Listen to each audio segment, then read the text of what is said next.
What's up, everyone, and welcome to another episode of Variant the Podcast. We got a lot of cool news to talk about today, Tim. Do we? I think we do. I think we do. I've had it. I've had it. I don't want to hear any more news. I just want to get out of the house. You're technically out of the house. You're at our studio right now. Yeah, all right, fine. All right, I'm the one currently in my house, actually. All right, I just want to get out of my house and the office. How about that? Okay, that is true. That is true, because, yeah, it's just like you're going back and forth. There's the two places you ever sit. Yeah. All right, that was my first world complaining for the day. I'm done.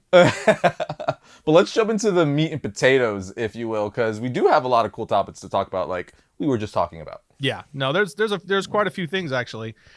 Things are starting to ramp up again. You're starting to hear, more and more news is starting to come out. Comics is starting to come back, and so there's more and more is trickling out as the days go by. So that's a good thing. For sure. And I guess the best way to start it off is with actual comic books. Mm-hmm. We now know Marvel is going to start releasing again come May 27th, following obviously DC and basically every other pretty much all the publishers are coming back. Obviously, the big news right now is with Marvel announcing it because DC already announced it prior. But now it seems like everyone's back in the swing of things as of the end of May. Yeah, and like we talked about last podcast, you just knew that was the first crack in the dam, that DC was just going to, once they did it, it put all the pressure back on Diamond to get things going again, and it also provided the incentive and also like the cover that the other publishers needed to really start cranking up again. For sure. I'm really curious to see how things are going to go, because I was listening to Kevin Smith's podcast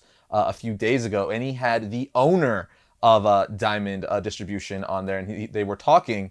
And the crazy thing is, what I don't think a lot of people realize off the top of their head when you really think about it, is you're going to be getting the current comics coming out, that particular Wednesday, but now also a backlog of almost 2 months worth of comics we didn't get. Yep. So it's really interesting to see the way they're going to stagger out these releases, because some comic shops already have in the store. They just weren't able to sell or put out on the shelves because they were forced to close that week. So those are going to be, as soon as they reopen nationwide, those are going to be readily available. But, all the different publishers are, doing what they think best for them as far as staggering out the releases. So I'm really curious to see, what's going to come out when. We're already getting a lot of release dates, though, for a bunch of stuff. We know the Batman: The Adventures Continue. I've been really digging that. We know we now know the beginning of July we'll get issue 1, and then the end of July we'll get issue 2. So we got set dates for those. So it's really cool to see, or interesting rather, how Marvel, DC, boom, is going to stagger out all these releases, because they're 2 months behind now. That's a big part of this whole challenge, and that goes across the board in every industry. Entertainment industry is one of those where, there's bent up demand and there's bent up supply. So it's been that, I guess it's very similar across the board, really. It's that middleman, the actual distribution side, that's been the problem. And, you're seeing that in multiple industries, but comics is definitely one of them. And, it's for sure that once the floodgates really open, that's part of their challenge, is figuring out how they're going to release all this content. Same thing with the movie studios. How are we going to release all of these films now? We had one set schedule. Now we've got to change and move all these things forward, but we still have to release things within a certain period of time of completion. So, there's that's definitely part of the challenge for all of these companies. And the good thing, I guess, for us as consumers and fans is that we're going to get a lot of really good stuff pretty quick once things really get cranking. Oh yeah, that was actually a point that the owner of Diamond made when he was talking to Kevin Smith, which when I explained it, I kind of agreed with, but I didn't agree with. His point was, he thinks the comic industry now is going to thrive more than ever, because he said comics are lucky in the sense where people want to buy comics. Like comics, things in entertainment like comics aren't a necessity. You don't have to have it. People want to spend their money on that. So people, are going to be itching to get their hands on all these comics they missed and all their entertainment, which I was like, yeah, I agree with that. But on the flip side of that, it's like a lot, state of the world right now, a lot of people aren't going to have as much throwaway income as they did prior, to this pandemic going on here. So I am curious to see how that's going to flip, because there's lots of people who are going to want their comics, but, if they were furloughed or lost a job or, the numerous of things that could have happened to them, will they be able to? You know what I mean? So I'm very curious to see how sales are going to be now, because sales were, already kind of going up and down the comic industry. So whether you want to buy your comics or not, I'm curious to see if people are going to be able to buy all these comics. Again, for me, I just feel like there's been a lot of tone deaf comments like that across the board, as far as comments about the economy and the recovery and how quickly we're going to recover or not. And and I understand they've got a job to do. These people represent companies, and they've got to put their best foot forward and present the best image politically and economically to the audience and the consumer base. But some of that I personally feel is a bit tone deaf, because whether I feel like that's too much focused on the top half of the country that is either in a better financial position, or their jobs weren't or have not been so far directly affected by this whole thing. But I mean, just this past week, we had another like 3.3 million people file for unemployment. We're up well into the 30 plus million people unemployed. So yeah, like you said, we're dealing with a lot of people that are financially in really tight positions. So we don't know yet. I think a lot of that is optimistic speculation. Hoping that, you keep hearing about like this V-shaped recovery and all this kind of thing. I personally don't think that that's what we're going to see. I think there's been a lot of damage done just across the board. But you can hope, obviously, you can hope for that, but I just can't see how, the amount of people that are dealing with financial hardships and strains, that's not going to affect the consumption of comics on some level. I mean, he did make a good point to the fact that, comics actually kind of blew up in the Great Depression, right? Like a bunch of characters and stuff, that's where they came from, and people were going, to comics and buying them buying way more comics than people were today, obviously inflation and stuff like that. But nonetheless, more eyes were being put on these issues in comic books, in the Great Depression. So people are comparing, the time now to that. A lot of people are saying economically it's actually even worse. So I am curious to see what's going to happen. Yeah, I guess we'll have to see. I mean, my argument for that would be, what was the volume comparison? You know what I mean? There's so much more content available, because you have to realize people aren't just spending money on comic books. Back then, there was only like two forms of entertainment. There was radio and comic books. What about movies? Come on, man. Movies. You know what I'm saying? I mean, yeah, there were movies and stuff like that, but going to the cinema at the time was like a special treat. Right, yeah. Not everybody went to the movie theaters. So again, I think you're comparing apples and oranges to some extent, where you're kind of forgetting how saturated we are in content consumption. Well, everyone's fighting for the dollar now because there's just so many things. There's so much noise out there, and just like I just said, we're headed into this time where as things start to open up and the floodgates start to get released, you're going to have this huge barrage of content come out in a very short period of time, relatively speaking. So, when you consider that on top of it, the options that consumers who can, put money out for, content, we don't know yet. It's just, this has never happened before, so it's a very interesting scenario, and I'm very curious to see how it all plays out. For sure. I think one thing we could all agree on though is we're just excited to get these books in our hands once again, in the on the shelves and then in our hands, because it's kind of funny, like when you don't have something, you want it more, right? You know what I mean? Yeah, it's true. Because I would go like a month and a half without, before picking up my pullets from the comic shop. So it's practically around the same time as I've gone in the past, but now that I know I can't, I want it more. Right. Yeah. It's the things we take for granted, Right. But moving along, now this is something that you've watched, we talked about in the past. I still am not current. I know, shame on me, but Clone Wars. Yes. The final season has finally wrapped up, actually on May the 4th, which was a brilliant way to do it. Right. That was perfect timing on Disney's part, definitely not by accident, because they also released The Rise of Skywalker on there. So now the whole entire Skywalker saga is available in one place for the first time, which is awesome as well. But because again, I don't have much to add on this, so I just want to say one thing before you give us your thoughts on the season. I did see though a clip and hear that Ray Park actually did the motion capture for the Darth Maul battle scene between him and Ahsoka, and I believe the second to last episode. Yep. And I saw a little behind the scenes clips of it. I didn't watch all of it because I don't, I want to watch it, in full once I'm current and caught up. Yeah. But what I saw, especially the behind the scenes of him doing the motion caption work, good freaking Lord. How is this guy more of a ninja now than he was like 15 years ago? Like, this guy is insane. And he's a super nice dude. I actually met him briefly at a Dallas Comic-Con years ago. He was headed to his next, to one of his panels, and I stopped him real quick. I'm like, Ray, can I get a picture? And I posted it on my Instagram, and it's the coolest thing ever because I got a picture with Darth Maul. But anyway, he's a real life ninja. I can't wait to see it, and I'm sure you're gonna have nothing but good things to say about it. I will kind of simply say and keep my thoughts brief by saying I absolutely loved it. Dave Filoni, the entire cast, everyone involved did such an incredible job.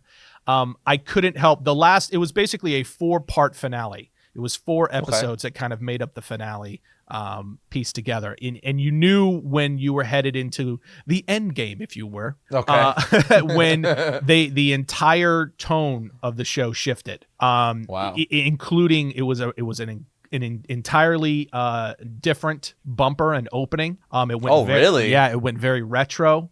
Cool. And it just gave it a darker feel, let you know things are about to go down. And but he really focused on, Dave Filoni that is, he really focused on roping in that old vintage classic Star Wars vibe for the 4-part finale. And so it's almost like a movie. Like the last part was like a movie. Okay. Yeah, like you could watch it. I would love to see them cut it all together, the last 4 episodes, because each one is about a half hour. So, you cut them all together and just give you like a 1-2 hour, final film for, as the finale for the Clone Wars. But it was just so well done. There was so much heart in it that it was kind of, I guess for Star Wars fans, especially because a lot of the controversy and a lot of the stuff that we've seen go on over the last few years with Star Wars, this was very much one of those things where you're like, this is what I wish we were getting on the big screen. That's kind of what you felt when you were watching it. It was like, it had the heart, kind of like The Mandalorian. You know how you felt watching The Mandalorian? It gave you kind of that old school. Mandalorian's a little more focused on like the old school nod. And the Easter eggs than the Clone Wars is, but there was a lot in there, and there was a couple of things, and I won't say what they are because again I don't want to spoil them. There was a couple of things that Filoni added that I literally rewound it on the spot. Oh man, I was just like, that was awesome. Obviously no spoilers, but as far as like how the last episode, how it ended, like that last scene before it went to credits, went to black, what were you satisfied? You're like, okay, yes. Not just I'm satisfied, content. But like you felt as though this is the exact emotion that I should be feeling at the end of this story. I need to get caught up. I need to. Oh man, I'm trying. They just did such a good job of eliciting exactly what they wanted you to feel, and like I said, exactly what you should be feeling. It left you exactly where it should have left you. Just in the overall story arc of the Skywalker saga, and that at that point in the Skywalker saga leading into Revenge of the Sith. I'm so curious. Excellent. Because as we know, like Ahsoka is going to make her first live action debut in Mandalorian season 2. Yep. So Dave Filoni is also, heavily evolved in The Mandalorian. Yes. So I'm curious to see, how she will be translated into live action. You know what I mean? Yeah. And I'll add this too. First of all, this cemented Ahsoka Tano as just one of the best Star Wars characters we've ever gotten outside of the big trilogy, I guess you can say, the trio. I do hear that her arc in this comes nicely, full circle, if you will. It does. So her arc really comes together, and she's just one of, outside, I won't say the trio, I would say outside of the original Star Wars characters, the classics, the OGs. She lines up right alongside Darth Maul as one of the best characters, one of the best additions to the Star Wars universe we've gotten since the originals.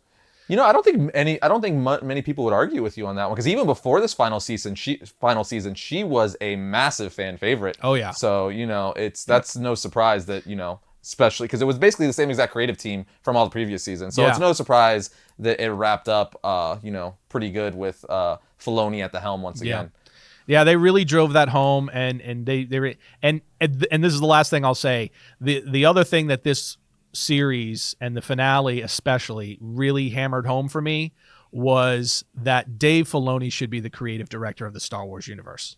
Dude, right? He needs to be like their Feige, Yep. right? Like 100%. He should be their Feige. He might not be as experienced a director as, say, Jon Favreau, but as a creative mind and the understanding what Star Wars is and what the heart of Star Wars is and what the fan base is looking for in their stories, he just gets it. Well, yeah, this kind of goes in. That's perfect segue to like what I next wanted to bring up is actually the Gallery series for Mandalorian on Disney Plus, which is a behind the scenes series, miniseries, I suppose, that's going to give us looks behind, the making of Mandalorian season 1. And what's crazy is we both watched the first episode, and the first one's about directing, and they kind of highlight Filoni a lot. They talk about all the directors of the first season, but it definitely seems like they were, highlighting Filoni more as he kind of like opened up the episode, and then he even bookended it at the end of it.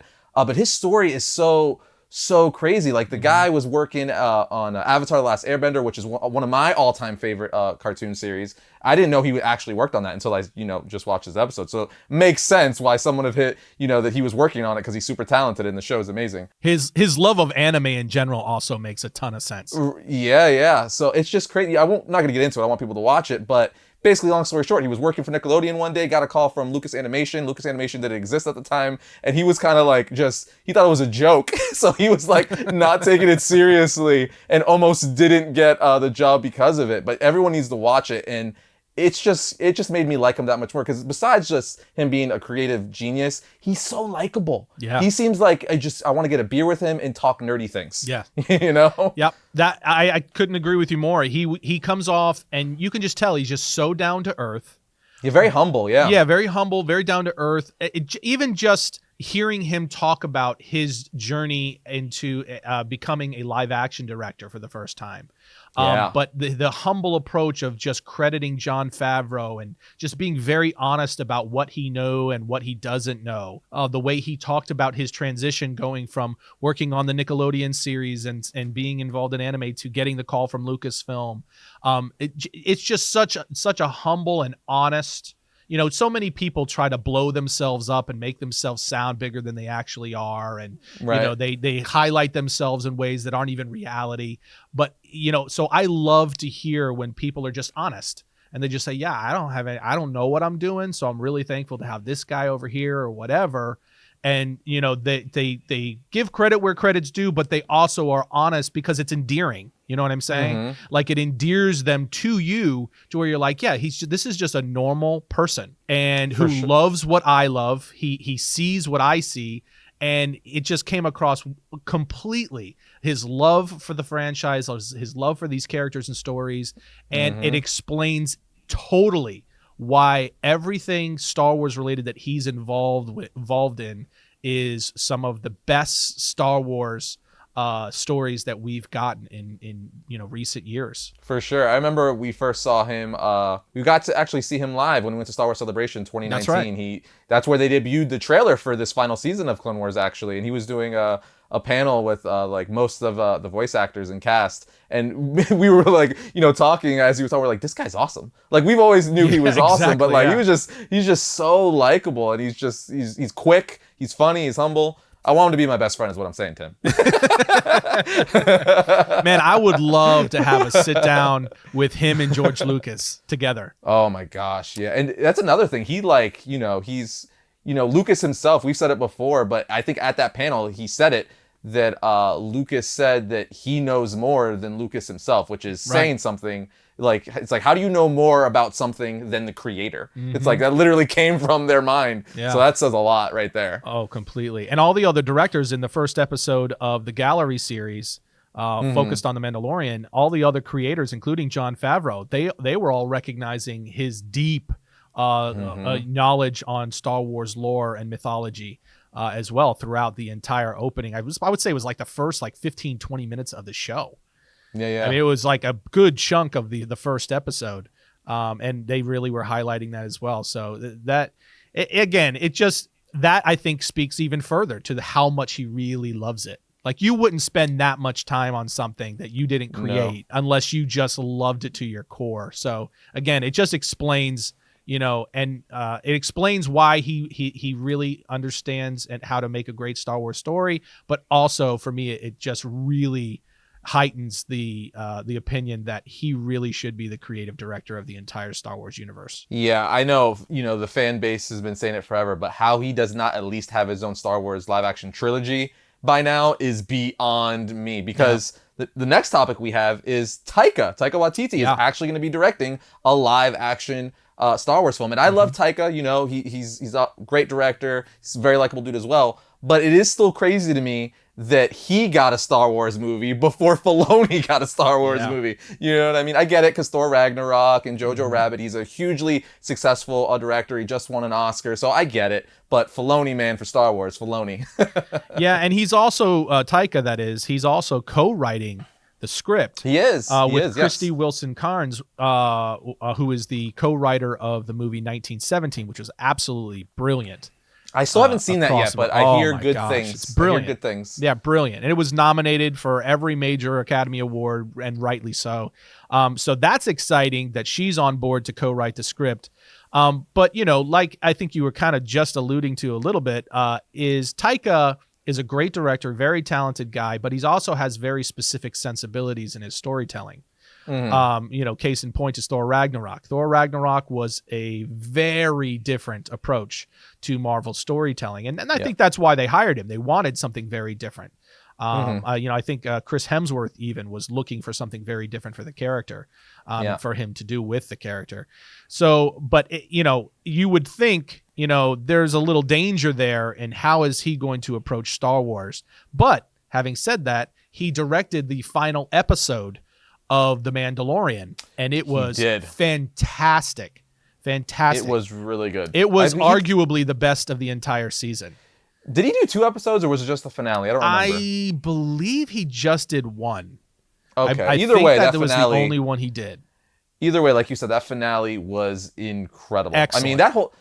what's crazy to me, not to just go back to just talking about the Mandalorian and stuff like that, but every episode, it was basically like every other episode was a new director, or every episode was a new director, and then they would kind of, some directors would do 2, right? It's just crazy, though, with like so many different directors, how it all still flowed perfectly, and just the quality stayed the same. Like, that whole series, I think, across the board was great. Sure, some episodes were better than others, but across the board, it was just super solid. And you wouldn't really, I guess if you really look into it, you could kind of tell some episodes were done by different people. But, for the most part, it was pretty seamless. So just, speaking to Jon Favreau's talent, who was overseeing all of this, that's just incredible as well. Yeah, you could definitely see John's steadying hand throughout that entire series. And they pretty much say that. All the directors in the first episode of that, that BTS series, they all kind of say that, like they point to John saying like he was here guiding, but not just him,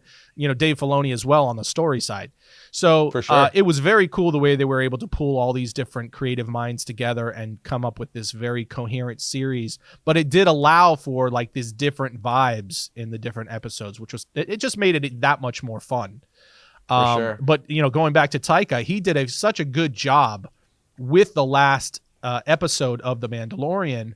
But having said that, and Taika even says this when talking about him directing that episode, is that, he was thankful to have Jon Favreau and Dave Filoni there to kind of keep him in the lane.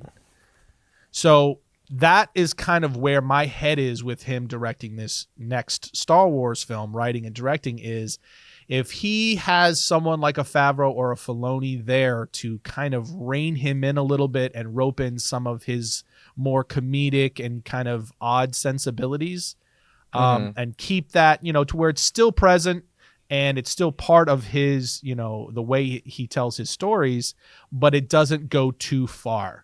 Because that was my problem with Thor Ragnarok. And I know, again, I say this knowing full well that Thor Ragnarok is a wildly popular Marvel film and a lot of people love it. But for me, it went too far on the slapstick comedy at times. And it became cheesy for me at various times.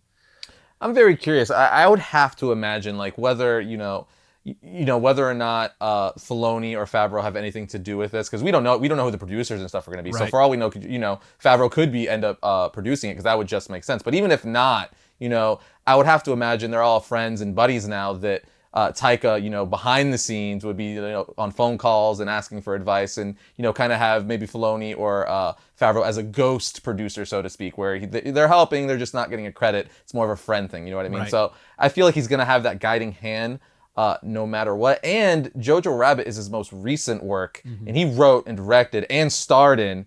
And given that was still a very niche-y, far tone, very Taika, something only he could do. But it was so well done. It was brilliant. It was brilliant.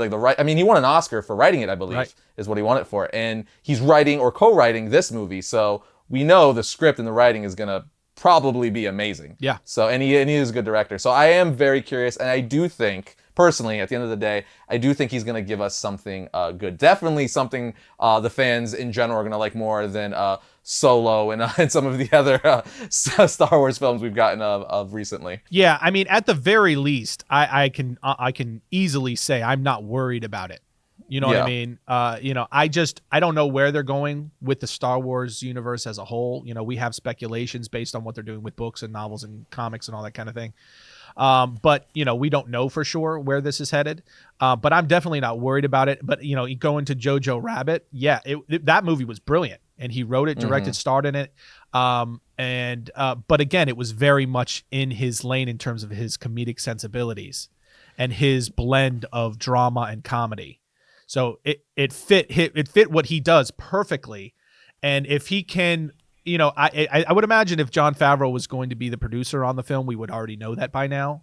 But if he's maybe there, kind of like you said, in the shadows, him and Filoni to kind of help him, and if he pulls from what he learned on working on The Mandalorian, we could potentially be in for a really fantastic Star Wars film. Dude, I'm very curious because we don't know what kind of Star Wars film is going to be, what characters. So I think something for him, just from what I've known of his writing and directing so far, maybe like a buddy android movie. I know we're kind of getting like a Disney Plus show like that, but you know what I mean? Something that lends more to that comedic action adventure side. That could be really, really fun. That could be cool. It just depends. Yeah, it depends. I honestly think we're going to be getting, they're going to start giving us some of the characters from this new direction that they're going in. This New Republic, type, this age that they're going with in the books and the novels. New Republic does sound cool. We've talked about it briefly in the past, but you know me. You know where I stand. I'm all about the old Republic. Oh, yeah. All about that extended universe stuff. But moving along, one night, this news broke, and I texted you immediately because I knew we were talking about this in the past. We're like, why don't they just do this? So basically, the Transformers franchise is continuing. We're getting a prequel, but the prequel is going to be animated this time. It's going to be within the same continuity as all the Transformer movies we have now, but it's just going to be animated and a prequel. And the kicker is it's going to be directed by Toy Story 4 director Josh Cooley, which, if you've seen Toy Story 4, it's amazing. It's probably my second favorite Toy Story movie because the first one's just nostalgia, but it's an amazing movie. So, it's also it's also going to be animation like Toy Story. So this, I think, is a perfect pick. Not only that, everyone I think would agree that the first 5-10 minutes of the Bumblebee movie was like the best part of that entire movie because it was all on Cybertron and in their G1 costumes, not costumes, their G1 looks, So I'm so excited. I want it. This is what I've been wanting. Just give us animation. I think you can get away with so much more in animation, and it's just about time. Yeah, I would say, and I said this to you that night when we found out, I would say the one surprise for me is that it is animation. And that, again, that's not me knocking that or saying, I've been very clear. I love animation. I'm a huge animation fan. So I'm not upset about that. I'm just shocked by it because I really thought that, we were going to get an announcement for the next live action Transformers film, because all of them have been live action. So I was pretty surprised. And there is a little bit, honestly, going back to what you said, after seeing the opening of the Bumblebee film, and that being the coolest part of that movie, I am a little bit disappointed that it's not going to be live action and that we're not going to get a Cybertron film. Oh, really? Yeah, there is that because, and I even said it to you, I think, after I saw that movie, is that should be the next movie. It's good. It could be cool. And I'm not like upset in the terms of just because it's animation, but I'm just kind of like, yeah, but isn't that also kind of after doing so many Transformers live action films, isn't that a little bit of a missed opportunity in terms of box office? Well, I'm very curious because, I mean, one could argue that the quote unquote live action Transformer movies are half animation anyway, because the Transformers are all digital. They're not real, right? Right. So it's like, it's kind of weird. It just seems like, because another thing, we don't know what kind of animation is going to be. Is it going to be in that Pixar DreamWorks, like literal, animation style? Or is it going to be the animation we see as in the Transformer movies, where it's, visual effects? It's technically still a form of animation. It's computer. It's not real, right? So is it going to look like the beginning of the Bumblebee movie, or how Optimus has always looked over the live action movies, and just all of that with no humans? So if there's no humans and real environments, it's now technically animation. I'm very curious to see where they're going with that. Or is it going to be like, the Trolls movies, Pixar and all that stuff? So they haven't touched on that yet. So I'm really curious to see where they're going, because I personally would be down with, going that way, a more cartoony route. But I would rather it look exactly like it looked at the beginning of the Bumblebee movie, because that was amazing. Yeah. Yeah, I mean, but again, while that is technically computer generated, that is all rendered out. The lighting, everything is made to look live action. So it is technically still animation in that regard, but the actual tone and the way that it's built out, it's not meant to look like animation. So they could do that, but that would be a first of its kind. Which would be smart, right? Too? Yeah, that would be really cool. If they did that could be insanely cool. And I mean, going back to Josh Cooley, I mean, they have an excellent writer and creative mind and someone I would not have guessed, by the way, was going to be the next guy for Transformers. But it makes all the sense in the world when you think about it, right? Yeah, but it also lends towards it also lends heavily towards the idea that this is going to be more of a Pixar-like computer animated film. Yeah, not it's weird Pixar-like, because Pixar is way more bubbly than. That's the thing. That's the kind of thing I'm like kind of thinking with, right? Because like all of the live action Transformer movies have been PG-13, right? So they're in that, kids could watch them, but then some parents, depending on, the parenting method, probably wouldn't want them to watch it because of violence or some sexuality and stuff like that, right? So now that this is animated, are they going to go for a PG or PG-13? Because again, it's in this continuity, right? So you would think as far as tone and feel, it has to kind of feel the same, right? They can't dumb it down and make it too kiddie, because then it's not going to feel like it's in the same universe as all the previous films, right?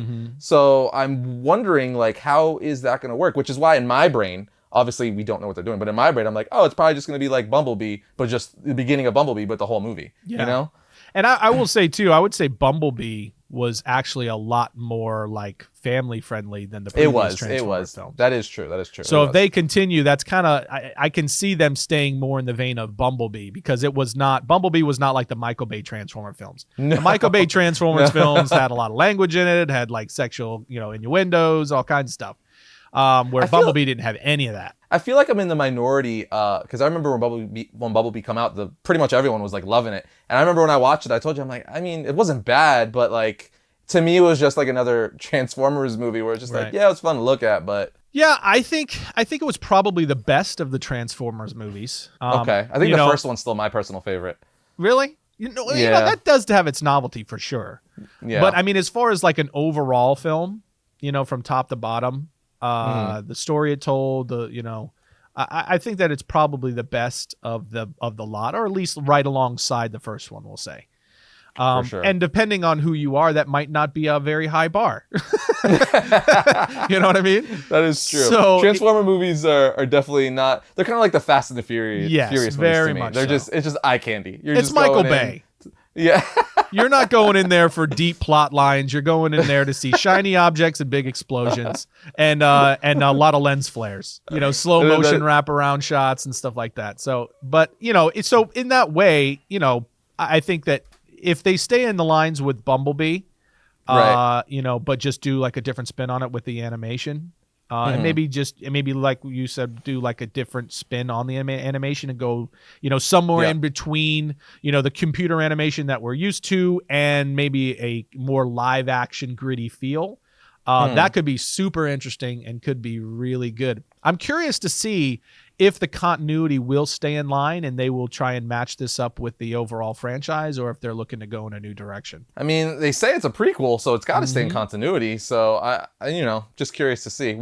We shall see, I guess, the more months we get into this year. Moving on, the next topic I just want to touch on briefly because I found it super interesting. Now, I know you don't watch much WWE. You don't watch much pro wrestling. No. But you know me. I'm a nerd with that stuff.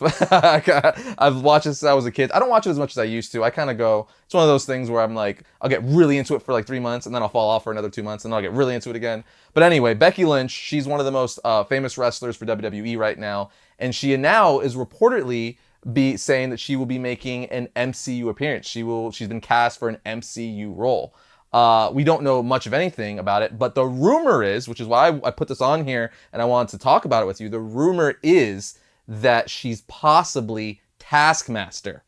And when I heard that, I'm like, we don't know. Taskmaster's in a costume in the entire trailer, probably for most of the movie, but it would make all the sense in the world for Marvel Studios to do something towards the end, the third act, the reveal, they kick the mask off or something like that.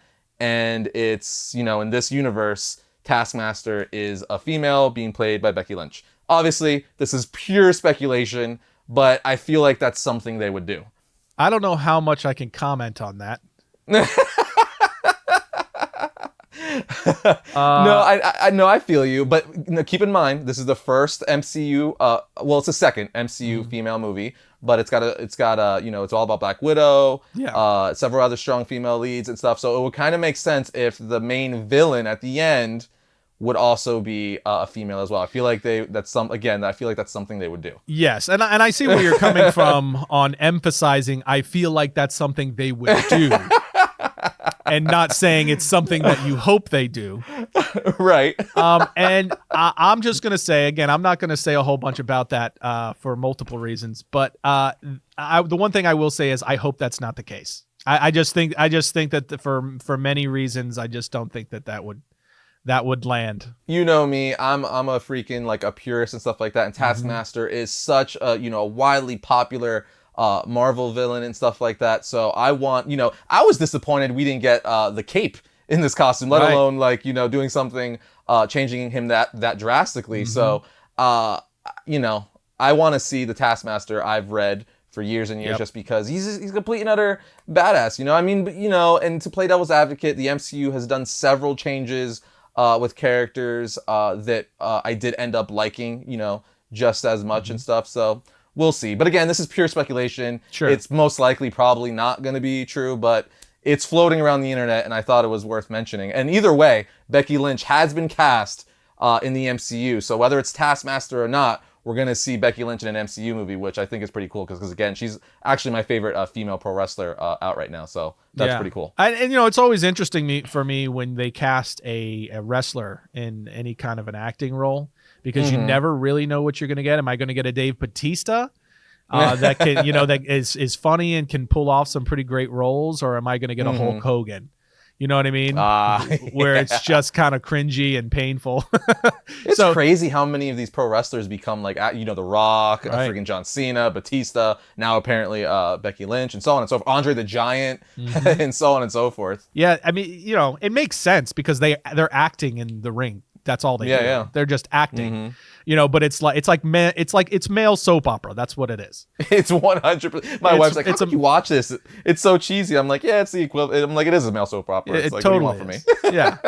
So it does make sense. It's just I because of the nature of wrestling, a lot of the acting is really cheesy, really over the top. And so that doesn't always translate well onto actual into films, but we'll see. Maybe she'll surprise us and be really great. Now, the Russo brothers, we all love them. They're amazing. They gave us some of arguably the best movies in the MCU, and now they're staying with Disney and going to be producing a live action Hercules movie. I know you are a massive, we're all Disney fans, but I feel like Disney is like your comic books, Tim. That's like, you like Disney as much as I like Marvel and DC and all that stuff. So I want to get your thoughts actually before I even rant on this. How do you feel about this? Dude, there's so much, it's so interesting because Hercules is one of those live or animated classics that it's kind of, some people really love it because they grew up on it, and then other people just really don't care about it that much. Right. My wife's one of them, and I'm mad at her because it was one of my favorites growing up. Oh, really?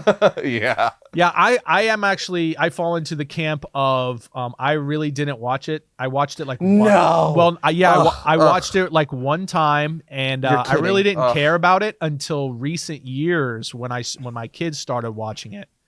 And I've really come to love it actually now. So yeah, Hades is amazing in that movie. There's some really great characters in the movie, and it actually has a really great score and some great songs and stuff like that too. So, but anyway, I heard this news and it was kind of shocking. I don't know if that was for you because it's the Russo brothers and everything. I mean, their latest film that we just got is Extraction on Netflix with Chris Hemsworth playing this freaking, this special operative, agent who goes in to extract this kid in I think it's Bangladesh. And if you haven't seen Extraction, by the way, it is insane. That's what I hear, dude. You haven't seen it, right? I haven't. No. Okay, I won't say anything. You need to watch this movie. It is one of the craziest, stunt-wise and action-wise, it's one of the craziest movies I've seen in a while. It's unbelievable, some of the stuff they do in this movie. I've been seeing memes of Chris Hemsworth's character going up against John Wick, so that kind of told me right there what I'm in store for. Yes. I compared it, when I got done watching the movie, I compared it to a cross between John Wick and like Jason Bourne. Oh man, that's just gonna be an amazing man fest to watch. Oh dude, no, all day. It is just testosterone all over it. Yeah, just dripping of testosterone. But that was the last film that they gave us. So for them to be taking on Hercules in a live action version of Disney's Hercules, not just Hercules, because a lot of people have done Hercules. Disney's Hercules. The Rock was Hercules. Yeah. I mean, I was shocked by it because it's so weird. Yeah. Like it's so weird, but also so freaking fascinating. It really sparked my attention to where I'm just like, man, I am so curious to see what they do. Because I don't think that the animated version is going to translate well on live action. I think you'll be able to pull some of the characters in there from there, like Phil and Hades and stuff like that, and you can do cool versions of them that are funny and have the lighthearted moments to some extent. But the totality, I mean, with like the gospel music that they use and all that kind of a thing. So good, it's so good. I don't think that's going to translate well. It works great on the animated side. Right. Translating that to live action, I do not think that that's going to translate well at all. I think that would be a cheese fest. And so it is kind of cool and almost reassuring to know that the Russo brothers are taking that on, because that tells me right off the bat, this is going to be a very different version of that movie. Well, I'm very curious. If there's anything the Russo brothers have, I think, taught everyone is they're extremely versatile, right? Because I feel like the same things you were saying, everyone was saying when they got the Captain America movie, right? Winter Soldier, because they originally came from comedy. Right. Like they weren't known for all these amazing action stuff until they did Winter Soldier. They did The Community and a bunch of, comedic stuff. They were basically known as like comedy directors and writers and stuff. It's not until the MCU that now everyone knows them as like, oh, these are like the action guys. You want a freaking dope action adventure movie, you get these guys. So it's not surprising that now they're going to like a family, Disney movie. Because again, if they're anything, they're versatile. I feel they can go from comedy to action, and I feel like they're going to do a good job with, a Disney family-friendly version of Hercules. But to your point, I do feel like it's not going to be like exactly like the cartoon series, right. But almost like Mulan. Was supposed to be out, but it got delayed because of everything going on. But that also is not going to be just like the Disney Mulan. They've changed lots of things. Mushu's not even in it, which that's a whole nother topic that pisses me off. Several major characters are taken out. But Mushu, Tim, he's like the heart and soul. Dude, I don't want to get on that rant. I love Mushu. That made me mad. But anyway, I feel like it'll probably be that route. But, maybe not as much, because it seems like with, all the Disney live action movies we've gotten, they've basically just been remaking the animated movies, minus several here and there, like Maleficent, and obviously Mulan seems like it's going to be that way too. But and like Dumbo Beauty and the Beast, and Dumbo, right? Mm-hmm. So maybe it'll fall in that lines, like a Dumbo type thing. But I do think it's definitely going to have like that, that Disney vibe to it. Oh, sure.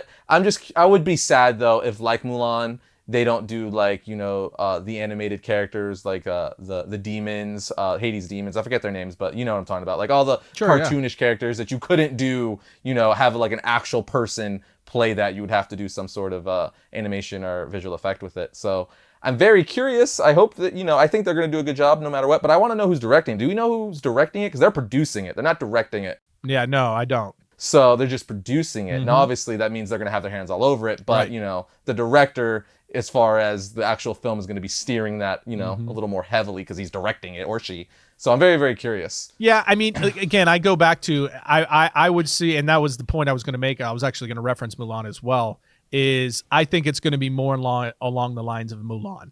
Because even though they're the producers, Mulan looks creatively, dope, by the way, too. it looks fantastic. Yeah. Yeah. But creatively speaking, they're going to be the ones that are steering that ship. They've been doing, they're very versatile, as you said. They've been doing a lot of different stuff. We know they've got that animated series coming, and they're just doing a lot of different stuff under their Agbo production company. But they, with this, I think that they're going to want to steer that towards.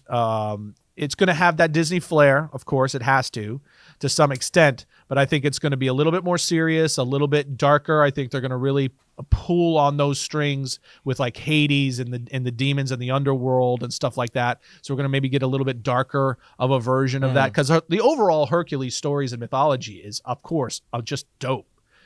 Right. It's awesome. Greek mythology and all that kind of stuff. It's just really cool stuff. So there's Kevin a lot. Sorbo, man. Yeah, that's a really big a sandbox to play in. So in the hands of those guys, I was shocked by it, but I'm really excited about it. I think they're going to do a great job as always. For sure, because they also produced this Extraction. They didn't direct that either. Exactly right. A stuntman was actually like his directorial debut, I believe. Yep. Yeah. So. Very, very curious. But the last thing to talk about, we made it a trend during this quarantine, I feel, to end the episode with Tiger King. Now, but crazier than that, it's not like we keep talking about the same thing. There's just keeps being new news on Tiger King, whether it's the series itself, then we talked about it getting a comic book series, and now it is getting a biopic. This is the biggest one.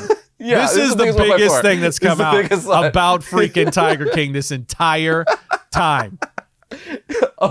It's getting a biopic with Nicolas Cage starring as Joe freaking Exotic. I don't even know what this world is. Unbelievable. And it's not a biopic. It's a scripted series. Oh, it's a scripted series. So it's like a mini series. Yeah, it's a scripted series for Netflix. And oh my God. At least I believe it's for Netflix, but it's a scripted series, and he's gonna play Joe Exotic. I don't even know what to say. I saw it, and I don't even know what to say. Wait, let's bring this back. Okay, so it's not a biopic. So a scripted series in the sense where like we're getting an Office type show, but with the characters from the Joe Exotic universe. Correct. Like that? No. Oh my God, that makes it better. This whole time I was under the assumption that it was going to be like a biopic. So wait a minute. This is so much better. And you guys are getting my initial reaction. Okay, hold on. So we gotta repeat this one more time. Okay, I gotta talk this out again. Okay. So again, Nicolas Cage is signed on to do a scripted series as if this is freaking like 30 Rock, The Office, any of those shows, but with the characters from the Joe Exotic universe, like Baskin and all those freaking crazy people. Yeah. Now I don't know if it's going to be a comedy, but it's going to be a comedy. You know what I'm saying? Amazing. Like, we don't know if it's going to be comedy. Oh my God. Intentionally. No, you don't understand. Like, again, I was under the I thought this was going to be a biopic. The fact that this could potentially be a scripted like comedy or just series that's going to be a comedy no matter how you slice it, whether they're trying to go serious or not, is amazing. Insane. And how does Nicolas Cage land in that role? I want to know what those conversations were like. You know what, Tim? For some reason, it just makes all the sense in the world. Like, I'm kind of like, I'm like, yes, no, that makes sense. So insane. And I've seen like some fan photoshopped pictures of him Oh my God. with the mullet. And it's Dude. just, it's insane. It's going to be insane. Insane. What is happening? This is amazing. Okay, now, because before I was going to watch it just because, but now I'm like actually like, no, this is going to be like a premiere for me in my house. Like popcorn, candy, like we're getting through it all. I got to tell you, I'm very curious to see what they're going to be doing. Because, you know, it's like anything. When anything is ever really popular, it just becomes like oversaturation. For sure. With for that sure, thing. Yeah. But the Tiger King thing, dude, has just been unbelievable. Like it just swept the world. Because it seemed like it's reality. All that stuff happened, which is why it's so crazy. But the crazy thing is, it's like it was scripted because it's real. But everyone watching it was like, how is this real? Like, how these people don't exist. This situation did not happen. Like, it is it's like someone got high and just started like writing things down. It's true. It's really true. Insane. Well, okay, maybe we need to have a watch party, Tim. Maybe here on the channel we need to have a watch party. That could be worth it. That could be worth it. That's solid entertainment right there. Amazing. It has nothing to do with comic books in the least or fiction, but that's entertaining. We'll call it a side note. Variant side note. It gets the most views than anything that's ever been put up on the channel. Takes Variant in a whole new direction. We're now talking about tigers all the time. Welcome to a Variant where we love tigers more than our own mothers. Oh, man. Well, on that note, I guess that means we have to end. Yeah, I do want to make one correction before we go about Star Wars. We were referring to Star Wars before. I said New Republic, the new direction for Star Wars. I referred to it as the New Republic. We did. It's High Republic, not New Republic. That is right. It is. Yes. Yeah, I remembered after the fact and said, "Oh, let me make sure I correct that before we we end." On that note, we heavily await the new Tiger King series starring Nicolas Cage in all of his glory. Oh man, I want to see him in those outfits. No, I want to see him doing the country music videos. Yes, oh, God, yes, yes, God, yes, because he's already done Elvis. Oh man! So we know that it's just going to be fantastic. Wearing the gimpy leg brace. Oh my God! And just hobbling around. What is happening? I just want to say to Nicolas Cage in advance, thank you. Thank you. He's gonna give us. I think he knew. Whether it was for the right reasons or not. This is gonna blow up. This is Nicolas Cage's gift to all of us. Thank you. Nick. You know what this tells me? Him taking on this role tells me he is a firm believer in I can't even say it aloud. He is a firm He is a firm believer, and there is no such thing as bad press. Oh, poor Nick. The man's got bills to pay, all right? Oh, my gosh. All right. Okay, for real this time. All right. Well, we talked about some fun stuff, Tim, and we talked about some more fun stuff. We covered it all. But with that said, guys, we'll see you next time when we talk about all things comics.